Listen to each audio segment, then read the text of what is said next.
बढ़ जाए, प्यार में निरंतर असफलता ही असफलता मिले तुम्हें। चलिए पहले प्रेमी और प्रेमिका की बात करते हैं। लंबे समय से चला रहा था तुम दोनों का प्रेम, अब क्या बात हो गई कि यह रिश्ता अब आगे नहीं जा सकता। बदल रही है प्रेमी की बोली, वो चल रहा है अब दूसरे राह, तुम्हारे राह का त्याग कर दिया। प्रेमिका भी अब रुख बदल रही है, उसकी बातों में अब वो रस, वो प्रेम, वो तुम्हारे लिए उत्सुकता ही नहीं रही। अब इरादे बदल रहे हैं, वो खुद नहीं जानती क्यों, परंतु अब इंटरेस्ट कम हो रहा है। इस रिश्ते का क्या होगा कुछ पता नहीं, परंतु ये रिश्ता टिकेगा ही नहीं, ये तो साफ साफ नजर आ रहा है। ये तो प्रेमी और प्रेमिका की बात हुई, किसी कारण से ये रिश्ता ना भी जुटे तो भविष्य उतना बुरा नहीं हो सकता, लेकिन यदि यही बात पति और पत्नी में होने लगे तो एक घर का ही अंत समझो, एक नहीं 2 घर का अंत समझो। और यदि बच्चे पहले से हो तब तो पति बोल रहा है दूसरी बोली, न सम्मान देता है न प्रेम देता है, कभी माँ की बातों में आता है, कभी भाभी की बात में आता है, कभी ससुराल फोन करके अपनी बहन को बताता है सारी बातें, परंतु तुमसे साझा नहीं करता कुछ। पतियों की भी बहुत सारी शिकायतें हैं कि मेरी पत्नी मोबाइल पर उतना समय देती है जितना समय मुझे नहीं देती, बच्चों को नहीं देती, मायके से लगी रहती है, पता नहीं उधर से कौन होते हैं, दिन रात कुछ न कुछ समझाया जाता है और ये लड़की अपना घर बस बिगाड़े जा रही है।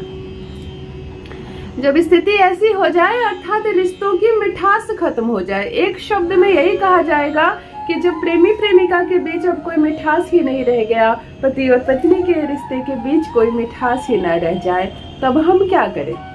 क्योंकि इसमें कोई तीसरा कुछ कर ही नहीं सकता, तीसरे की बात ही नहीं है। ससुराल में तुम्हें सभी मानते हैं, प्यार करते हैं, कोई तुम्हें यहाँ से नहीं भगा रहा, परंतु पति से जो सम्मान तुम चाहती हो, जो प्रेम चाहती हो, जो आदर चाहती हो, वह नहीं मिलता। कहीं भी झगड़ने लगता है, कुछ कहो तो रिश्ता तोड़ने की बात करता है, तुमसे वो रिश्ता जोड़कर उससे भूल हो गई यह बात करता है, भविष्य में इस भूल को वो नहीं निभाएगा, तलाक दे देगा, तुम्हें मायके पहुंचा दिया है, कॉल तुम्हारा ब्लॉक कर दिया है। अर्थात जब वो अपनी दिशा तुमसे बदलने लगे, अपनी दिशा विपरीत कर ले, तुम पूरब जाना चाहो और वो पश्चिम जाए, तब क्या करो? कैसे बांधोगी उसको अपने प्रेम में? कैसे उसे यकीन दिलाओगी कि तुम्हारे हृदय में जो प्रेम है उसके लिए वो सच्चा है? कुछ माएँ लिख रही है मुझे कि दीदी मेरी बेटी का घर नहीं बस पा रहा, मेरे दामाद मेरी बेटी को नहीं समझते, कोई उपाय बताइए। आने वाले वीडियोस में बनाऊंगी अवश्य, जो माएँ करे यह प्रयोग जिससे बेटी और बेटों के घर बसे। फिलहाल तो पति और पत्नी की बात करते हैं। जान लीजिए प्रथम मैं कौन हूँ। नमस्कार दोस्तों, मैं हूँ खुशबू सिंह। बहुत स्वागत, बहुत अभिनंदन करती हूँ आप सबका अपने YouTube चैनल ज्योतिष ज्ञान में। कैसे हैं मेरे भाइयों, कैसी है मेरी बहनों? मेरे कमेंट सेक्शन में जय माता दी, हर हर महादेव अवश्य लिखें, अपनी खैरियत मुझे जरूर बताएं। पढ़ती हूँ हाथ की रेखाएं, पढ़ती हूँ जन्म कुंडली, और आप कुछ न बताए तो आपका चेहरा भी पढ़ लेती हूँ। करम है, कृपा है ऊपर वाले की, प्रेम है आप सबका। विगत 15 वर्षों से सफल प्रयास कर रही हूँ, दिल नहीं टूटने दूंगी बहनों मेरी, घर नहीं टूटने दूंगी आपका। थोड़ा सा विश्वास और थोड़ा सा प्रयास आप करें, बाकी मैं करूंगी, और सबसे ज्यादा वो परमात्मा बैठे हैं, सबके मालिक। रोना मत, आंसू मत बहाना, अपने आंचल से अपने आंसू को मत पोंछना, राहु 4 गुना अधिक एक्टिव हो जाएगा। मैं बार बार समझा रही हूँ, हर थोड़ी देर के बाद जल पीना, पानी पीना, खुद को शांत करना, अपने शुक्र को मजबूत करना, सवर कर रहना, सज कर रहना, बिंदी लगाना, सिंदूर भरना मांग में। ना हो पति मायके में तुम छोड़ गया हो, तुम्हें 4 साल से, तुम शादीशुदा तो हो, फिर उजाड़ कर क्यों रखती हो खुद को? सवार कर रखो, तुम्हारा शुक्र इतना मजबूत होगा, वो भाग कर आएगा तुम्हें लेने के लिए। मुस्कुराओ, कोई पूछे कैसी हो, कहना अच्छी हो, खुश हो, सब कुछ ठीक है। ये बात बार बार बोलने मात्र से भी सब कुछ ठीक हो जाता है। अपने दिल का दर्द यूं ही चौराहे पर सबके साथ बार बार चर्चा मत करो, बार बार उस व्यक्ति की शिकायत मत करो जिसके साथ तुम्हें जीवन बिताना है। बोलते बोलते तुमने ग्रहों को इतना मजबूत कर दिया है, कि कुछ कमियां उसमें नहीं भी थी तो वह कमी भी तुमने आकर्षित कर ली है। यह सत्य है। बहुत ज्यादा शिकायत करने से सामने वाला व्यक्ति इतना नकारात्मक हो जाता है जितना कल्पना भी कोई ना कर सके। आज एक छोटा सा दिव्य प्रयोग लेकर आई हूँ। पति भी करे, पत्नी भी करे, प्रेमी भी कर सकता है, प्रेमिका भी कर सकती है। जिसे भी ये चाहिए कि इस रिश्ते की मिठास को वापस लाना है वह करे यह प्रयोग। शुक्रवार के दिन से प्रारंभ करके 21 दिनों तक लगातार यह प्रयोग करना है। प्रयोग तो एक ही दिन करना है, 21 दिन उसके ऊपर कुछ कार्य करना है। इन 21 दिनों में बहुत सात्विक रहना, बहुत सात्विक, अपने मन को शांत रखना है, किसी की आलोचना नहीं करनी, मांस मछली नहीं खाना, कोई भी गंदी चीजें नहीं करनी है, गलत काम नहीं करना है, स्वच्छ कपड़े पहने, हर रोज पूजा पाठ करें ताकि तुम्हारे अंदर की ऊर्जा जाग जाए। महिलाएं सज धज कर रहे हैं, कलरफुल सुंदर कपड़े पहने। वैसे भी माह चल रहा है सावन का, ये माह तो सजने का है, संवरने का है, अपने आप को खुश रखने का है। कलरफुल सुंदर कपड़े पहनना, बिंदी अवश्य लगाना, मांग अवश्य भरना, इत्र लगाना। एक छोटी सी शहद की शीशी ले लेना, खरीद लेना छोटी सी शीशी जिसमें शहद भरी हुई हो। एक छोटे से हरे रंग का कागज लेना, इतना छोटा सा हरे रंग का कागज लेना। शुक्रवार से प्रारंभ करना, किसी भी माह के शुक्ल पक्ष के शुक्रवार से।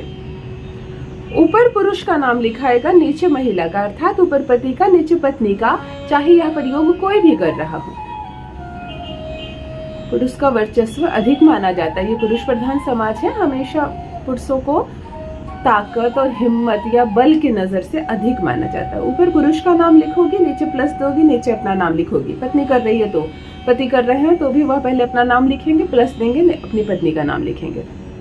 इस हरे रंग के कागज पर लाल रंग की कलम से इसे रोल बना देना, ऐसे जैसे सिगरेट होती है ना, बीड़ी सिगरेट होती है, वैसे वैसे रोल कर देना।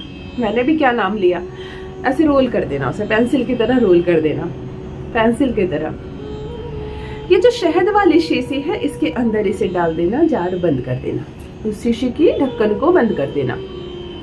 हाथों में से ध्यान से पकड़ना, इस शीशी को हाथ में लेना, आंखें बंद करना और उस व्यक्ति को बहुत गहरे याद करना जिसका नाम तुमने इसमें लिखा है। तुम तो पति हो तो पत्नी को, पत्नी हो तो पति को। बहुत गहरी अनुभूति करना, इतने दिल से याद करना मानो कि वो तो बगल में बैठा है मेरे, वो तो मेरे सामने खड़ा है। ऐसे हाथ में शीशी को लेकर याद करना।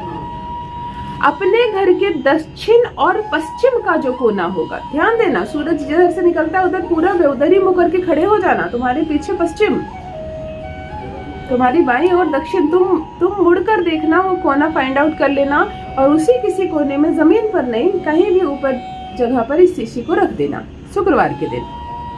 अब एक इत्र लाना, इत्र चंदन का हो सकता है, मोगरे का हो सकता है, जिससे भी शुक्र मजबूत हो। अच्छी खुशबूदार इत्र लाना, गुलाब की इत्र भी चलेगी। इस शीशी पर इत्र डाल देना, एक बार दो बार इत्र का स्प्रे कर देना। अब 21 दिनों तक लगातार तुम्हें उस शीशी को हाथ नहीं लगानी है। प्रत्येक दिन नहा धोकर पूजा पाठ करना, सुंदर सज लेना, सवर लेना, उस पर जाकर एक बार इत्र डाल देना। जो रिश्तों की जान खत्म हो गई है ना, खुशबू खत्म हो गई है, वो कहते हैं ना, इस रिश्ते की मिठास खत्म हो गई है। हम सारे उन ग्रहों को कलेक्ट कर रहे हैं जहां रिश्तों में मिठास आए, शुक्र मजबूत हो, बुध मजबूत हो, मंगल दूर हो, राहु का प्रभाव खत्म हो। हम सब वो कार्य कर रहे हैं। इस शीशी को हाथ मत लगाना, सिर्फ प्रत्येक दिन इस पर इत्र का छिड़काव कर देना। 21 दिनों के बाद इस शीशी को इत्र सहित वो जो अपने अंदर डाला था किसी भी जल में जाकर प्रवाहित कर देना। खोलना मत, ये जाए जहां जाए, जिससे मिले जो खोले, तुम्हें इससे मतलब नहीं। इसके बाद 21 दिनों के बाद इसे जल में प्रवाहित कर देना। क्या कहूं कि क्या परिणाम है इसका, एक छोटा सा वशीकरण है, परंतु शहद के साथ किया गया, इत्र के साथ किया गया यह प्रयोग तुम्हें अद्भुत परिणाम देगा। तुम्हारा पति इज्जत के साथ तुम्हें लेकर आएगा, ससुराल में तुम्हारे बिना रह नहीं पाएगा। पति संपूर्ण रूप से होगा तुम्हारे वश में। अपना अनुभव मेरे साथ अवश्य साझा करें। बस मित्रों, आज के लिए इतना ही। रखिए अपना ख्याल, रखिए अपनों का ख्याल। बहुत बहुत धन्यवाद।